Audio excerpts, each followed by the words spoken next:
إن الحمد لله نحمده تعالى ونستعينه ونستغفره ونعوذ بالله من شرور أنفسنا ومن سيئات أعمالنا. من يهده الله فلا مضل له ومن يضلل فلا هادي له.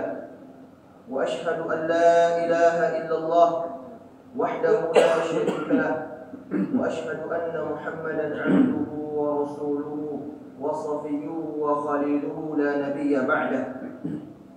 اللهم صل وسلم على نبينا الكريم محمد وعلى آله وأصحابه ومن تبعهم بإحسان ومن اهتدى بهديه واستنى بسنته إلى يوم القيامة. أيها المؤمنون معاشر المسلمين رحمني ورحمكم الله، أوصيكم وإياي بتقوى الله فإنه قد فاز المتقون، حيث قال ربنا جل وعلا في كتابه الكريم: يا أيها الذين آمنوا اتقوا الله حق تقاته ولا تموتن إلا وأنتم مسلمون. ويقول عز وجل في كتابه العزيز: يا أيها الناس اتقوا ربكم الذي خلقكم من نفس واحدة وخلق منها زوجها وبث منهما رجالا كثيرا ونساء اتقوا الله الذي تساءلون به والأرحام إن الله كان عليكم رقيبا. ويقول عز وجل: يا أيها الذين آمنوا اتقوا الله وقولوا قولا سديدا يصلح لكم أعمالكم ويغفر لكم ذنوبكم ومن يطع الله ورسوله فقد فاز فوزا عظيما. أما بعد، فإن أصدق الكلام كلام الله وخير الهدي هدي نبينا محمد صلى الله عليه وسلم وشر الأمور محدثاتها وإنما توعدون لآت وما أنتم بمعجزين. Ma'asyiral muslimin, sidang jamaah salat Jumat rahimani wa rahimakumullah. Sebuah ayat dalam kitab suci kita umat Islam yang merupakan wasiat dari wasiat-wasiat Allah Subhanahu wa taala kepada nabinya sallallahu alaihi wasallam dan juga wasiat kepada umatnya kita semua. Allah Subhanahu wa taala berfirman di dalam surah Al-Hijr pada ayat yang terakhir, yaitu ayat ke-99. Kata Allah Subhanahu wa taala: wa'bud rabbaka hatta ya'tiyaka al-yaqin.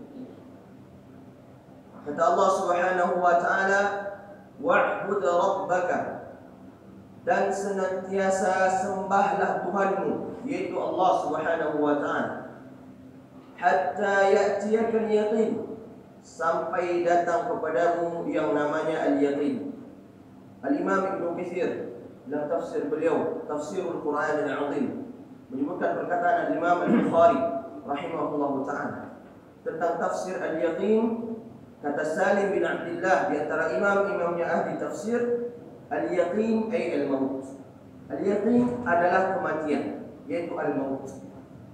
Dan juga sebagaimana semakna dari perkataan Nabi sallallahu alaihi wasallam dalam hadis yang sahih yang diriwayatkan oleh Imam Al-Bukhari, tatkala Abdullah, seorang sahabat Ibnu Mas'ud, meninggal dunia, maka Nabi sallallahu alaihi wasallam berkata: amma hadza faqad ya'tihi al-yaqin. Dan orang ini, kata Nabi sallallahu alaihi wasallam, telah datang kepadanya al-yaqin, yaitu apa jemaah? Al-maut, kematian.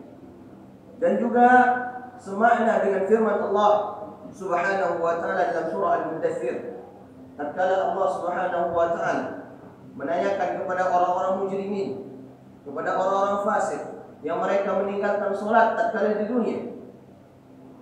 Allah bertanya kepada mereka: ma salakakum fi saqar?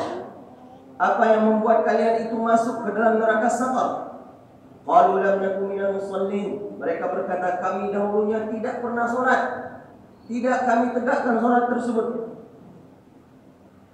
Wa lam nakun nut'imul miskin, dan kami tidak pernah memberi makan kepada orang miskin. Wa kunna nakhudu ma'al khawaidin, dan kami dahulunya berleha-leha di dunia bersama orang-orang yang berleha-leha pula. Wa kunna nukadzibu biyaumiddin, dan kami dahulunya mendustakan hari akhir, itu hari kiamat. Hatta atana al-yaqin, sampai datang kepada kami al-yaqin, yaitu kematian.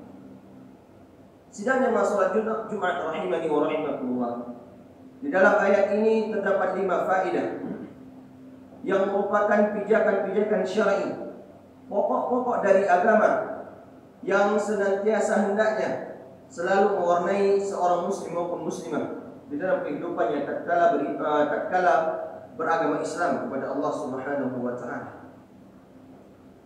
Adapun pokok yang pertama, sidang jemaah rahimani wa rahimakumullah.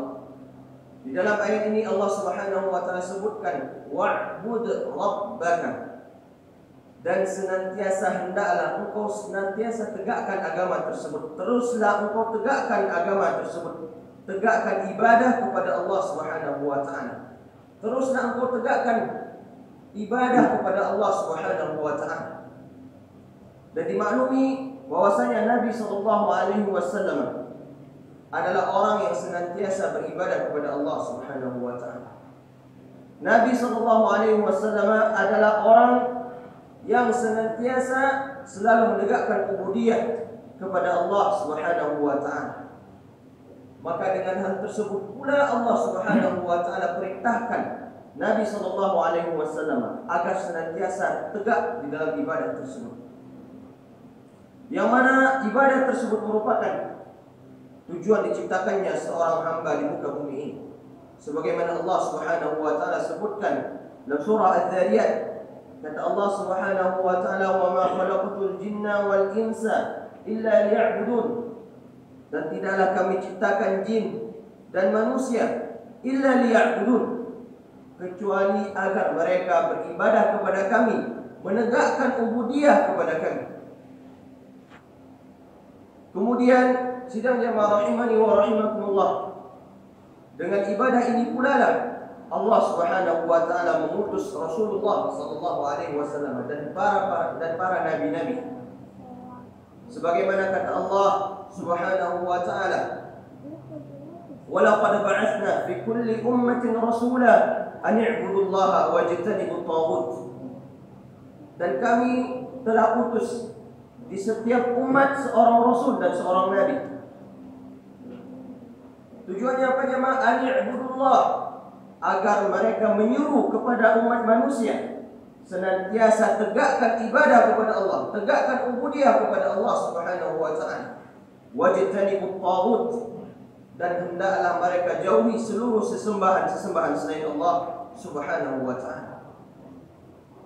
Dan juga dengan penghambaan ini pula, peribadatan ini pula lah Allah Subhanahu wa taala akan bangkitkan kita semua tatkala di yaumil akhir nanti. Sebagaimana kata Allah Subhanahu wa taala dalam surah Maryam, Allah Subhanahu wa taala berfirman, "In kullu man fis samawati wal ardi illa atir rahmani 'abda." Dan tidaklah seluruh hamba dan seluruh makhluk yang mereka itu berada di langit maupun di bumi, illa atir rahmani 'abda, kecuali tatkala mereka di akhirat nantinya datang kepada Allah Subhanahu wa taala sebagai seorang hamba kepada Allah Subhanahu wa taala, sebagai orang yang wajib menegakkan ubudiyah kepada Allah Subhanahu wa taala. Dan ibadah sebagaimana yang disebutkan oleh Syekhul Islam Ibn Taimiyah rahimahullahu taala, al-ibadatu hiya ismun jami'un likulli ma yuhibbuhu Allah wa yarda min al-aqwali wal af'ali adh-dhahirati wal batinah. Ibadah itu adalah seluruh nama-nama, segala sesuatu yang mencakup ma yuhibbuhu Allah, apa-apa yang dicintai oleh Allah Subhanahu wa taala, wa yarda, dan diridai oleh Allah Subhanahu wa taala, minal aqwali, baik dari perkataan, wal af'ali, maupun perbuatan, amalan, adh-dhahirati wal batinah, baik yang tampak, yang zahir, wal batinah, maupun yang batin, yang tersembunyi. Sidang jamaah rahimani wa rahimakumullah, faedah yang kedua di antara faedah dari surah Al-Hijr ayat ke-99 ini adalah Allah Subhanahu wa taala berpesan kepada Rasulnya dan juga kepada kita semuanya, agar senantiasa kita istiqamah dalam menjalankan perintah Allah Subhanahu wa taala. Istiqamah sebagaimana yang disebutkan oleh Umar bin Khattab radhiyallahu taala anhu, an tastaqimu fil amri wan nahi, agar senantiasa engkau itu beristiqamah, kontinu, engkau terus-menerus menegakkan perintah Allah Subhanahu wa taala, wa tarkin nahi, dan engkau senantiasa meninggalkan larangan-larangan Allah Subhanahu wa taala. Dan ayat ini semisal dengan firman Allah Subhanahu wa taala dalam surah Maryam, tatkala Allah Subhanahu wa taala menukil perkataan Nabi Isa alaihi salam. Kata Nabi Isa, Allah Subhanahu wa taala nukilkan dalam surah Maryam, wa awsani bis salati waz zakati ma dumtu hayya. Dan aku diperintahkan oleh Allah Subhanahu wa taala bis salati, agar senantiasa menegakkan salat, waz zakati, dan membayar zakat, ma dumtu hayya, selama hidup masih terpatri di dalam diriku. Maka hendaknya seorang muslim tatkala dia masih hidup, tatkala Allah Subhanahu wa taala masih memberikan kepadanya umur, Allah Subhanahu wa taala masih memberikannya kesempatan untuk hidup, maka hendaklah senantiasa dia tegakkan ubudiyah kepada Allah Subhanahu wa taala, senantiasa dia istiqamah di dalam ibadah tersebut. Maka oleh sebab itu di antara pesan Allah Subhanahu wa taala kepada Nabi-Nya sallallahu alaihi wasallam dalam surah Asy-Syarh, kata Allah Subhanahu wa taala, fa idza faraghta fansab wa ila rabbika farghab. Maka wahai Muhammad, kata Allah Subhanahu wa taala, apabila engkau telah selesai dari sebuah amalan, dari sebuah perbuatan kebaikan, fansab, maka hendaklah engkau menegakkan perbuatan amalan yang baru lagi. Maka hendaklah engkau tegakkan kebaikan yang baru pula. Dan begitu seterusnya. Wa ila rabbika farghab, dan hendaklah kepada Rabbmu engkau berharap. Dan juga Allah Subhanahu wa taala menyebutkan dalam surah Fussilat, kata Allah Subhanahu wa taala, qul innama ana basharun mithlukum yuha ilayya annama ilahukum ilahun wahid fastaqimu wastaghfiruh. Kata Allah Subhanahu wa taala, katakanlah, innama ana basyarun mithlukum, bahwasanya diriku adalah basyar, mithlukum, adalah manusia biasa seperti kalian. Yuha ilayya annama ilahukum ilahun wahid, yang diwahyukan kepadaku bahwasanya Tuhan itu adalah Tuhan yang berhak disembah, itu hanyalah Allah Subhanahu wa taala, yaitu Tuhan yang satu, Tuhan yang esa, Allah Subhanahu wa taala. Fastaqimu wastaghfiru, maka hendaklah kalian istiqamah dan hendaklah senantiasa kalian beristighfar kepada Allah Subhanahu wa taala. Dan sidang jamaah salat Jumat rahimani wa rahimakumullah, Allah Subhanahu wa taala juga berpesan kepada Nabi-Nya sallallahu alaihi wasallam, sebagaimana Allah Subhanahu wa taala nukilkan dalam surah Hud, kata Allah Subhanahu wa taala, fastaqim kama umirta wa man taba ma'aka wa la tatghaw. Dan istiqamahlah, kata Allah Subhanahu wa taala, istiqamahlah, kontinulah, kama umir, sebagaimana engkau diperintahkan, wa man taba ma'aka, dan bersama orang-orang yang bertaubat kepadamu, fala tatghaw, dan janganlah engkau itu melampaui batas. Maka sidang jamaah rahimani wa rahimakumullah, ayat ini berpesan kepada kita bahwasanya beribadah kepada Allah Subhanahu wa taala bukan hanya di waktu tertentu, bukan hanya di tempat tertentu, dan bukan hanya pada saat tertentu. Beribadah kepada Allah bukan hanya pada bulan Ramadan, membaca Al-Quran bukan hanya pada bulan Ramadan, beribadah bukan hanya di masjid, dan beribadah bukan hanya di kalangan orang-orang saleh. Akan tetapi ibadah tersebut ditegakkan kepada Allah Subhanahu wa taala di setiap waktu, di setiap saat, dan juga di setiap tempat. Sidang jamaah rahimani wa rahimakumullah, pokok yang ketiga di antara wasiat Allah Subhanahu wa taala kepada Nabi-Nya Muhammad sallallahu alaihi wasallam di ayat ini adalah agar senantiasa seorang muslim dia memelihara dan menjaga sebuah amalan yang dengan amalan tersebut dia berjumpa dengan Allah Subhanahu wa taala. Yang amalan tersebut menjadi penyelamat dirinya di sisi Allah Subhanahu wa taala tatkala ia bertemu dengannya di hari akhir nanti. Maka oleh sebab itu jemaah rahimani wa rahimakumullah, di antara pokok yang paling pokok yang harusnya dijaga oleh seorang muslim adalah hatinya ikhlas, memurnikan ibadahnya kepada Allah Subhanahu wa taala. Maka oleh sebab itu Nabi sallallahu alaihi wasallam menyebutkan dalam hadis yang sahih, kata Nabi sallallahu alaihi wasallam, "Faman arada an yuzahzaha 'anil nar wa yudkhala al-jannata falta'ti maniyatuhu wa huwa yu'minu billahi wal yawmil akhir." Kata Nabi sallallahu alaihi wasallam, barang siapa yang ingin, yang menghendaki ayyuzahzaha 'anil nar, dia dijauhkan dari siksa api neraka, dibebaskan dari siksa api neraka, wa yudkhala al-jannata, dan dia ingin dimasukkan ke dalam syurga Allah Subhanahu wa taala, falta'ti maniyatuhu, maka hendaklah tatkala kematian mendatanginya, wa huwa yu'minu billahi wal yawmil akhir, hendaknya dia memurnikan imannya, memurnikan tauhidnya kepada Allah Subhanahu wa taala, wal yawmil akhir, dan hendaknya dia kuatkan keimanannya kepada hari akhir. Dan juga Allah Subhanahu wa taala menyebutkan dalam surah Al-Kahfi di ayat yang terakhir, kata Allah Subhanahu wa taala, kata Allah Subhanahu wa taala,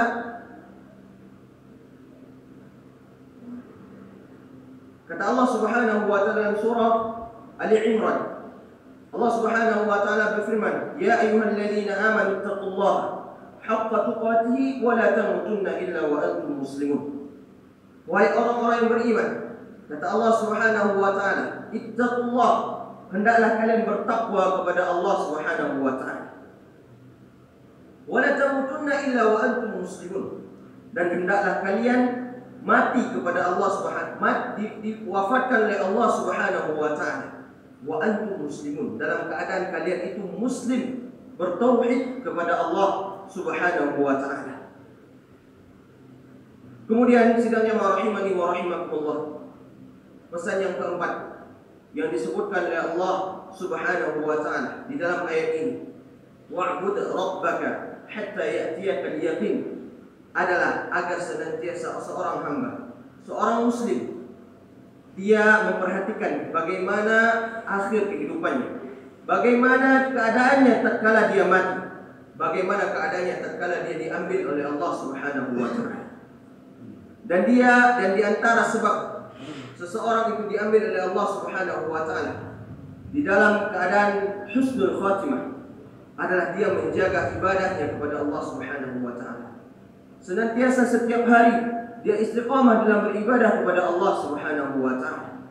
Karena disebutkan oleh Nabi sallallahu alaihi wasallam, "Innamal a'malu bil khawatim." Sesungguhnya amalan seseorang itu adalah pada akhir kehidupannya. Dan juga disebutkan oleh pepatah orang-orang Arab, "Man 'asha 'ala syai'in mata 'alaih." Barang siapa yang hidup, terbiasa hidup dengan suatu hal, maka dia akan dimatikan dengan keadaan tersebut. Kemudian sidang jamaah rahimani wa rahimakumullah, yang kelima di antara pesan-pesan Allah Subhanahu wa taala kepada nabinya sallallahu alaihi wasallam, agar senantiasa seorang hamba, senantiasa seorang muslim, hendaknya dia mengingat kematian, hendaknya dia memperbanyak mengingat kematian tersebut yang merupakan pemutus kelezatannya di dunia ini. Sebagaimana kata Nabi sallallahu alaihi wasallam, "Aktsiru dzikra hadhihi al-ladzat ay al-maut." Perbanyaklah oleh kalian untuk mengingat pemutus kelezatan kalian di muka bumi ini, yaitu al-maut. Dan Allah Subhanahu wa taala menyebutkan dalam Al-Qur'anul Karim, "Likulli ummatin ajal, fa idza jaa ajaluhum la yasta'khiruna sa'atan wa la yastaqdimun." Sesungguhnya setiap umat itu mereka memiliki ajal. Mereka memiliki waktu tertentu untuk diambil oleh Allah Subhanahu wa taala nyawanya. Fa idza jaa ajaluhum la yasta'khiruna sa'atan wa la yastaqdimun. Maka tatkala Allah Subhanahu wa taala ambil ajal tersebut, datang ajal tersebut kepadanya, fala yastakhiruna sa'atan wa la yastaqdimun. Maka dia tidak bisa mengedepankan waktu tersebut dan juga mengakhirkan waktu tersebut. Dan Allah Subhanahu wa taala menyebutkan, kullu nafsin dha'iqatul maut wa ilaina turja'un. Kata Allah Subhanahu wa taala, sungguh setiap yang bernyawa pasti mereka akan merasakan kematian. Wa ilaina turja'un, dan kepada kamilah mereka itu akan dikembalikan. Dan Allah Subhanahu wa taala sebutkan, qul innal mauta alladhi tafirruna minhu fa innahu mulaqikum. Sesungguhnya kematian itu, ajal yang kalian itu lari darinya, fa innahu mulaqikum, maka sesungguhnya dia akan menemui kalian dimanapun kalian berada. Tsumma turadduna ila alimil ghaibi wasyahadah, dan kalian akan dikembalikan kepada yang mengetahui al-ghaib wasyahadah, perkara yang ghaib maupun perkara yang tampak. Fayunabbi'ukum bima kuntum ta'malun, dan Allah Subhanahu wa taala akan memberitakan kepada kalian apapun yang kalian pernah kerjakan di muka bumi ini. Aqulu qawli hadza wa astaghfiruh, innahu huwal ghafurur rahim. Dakwah semampumu.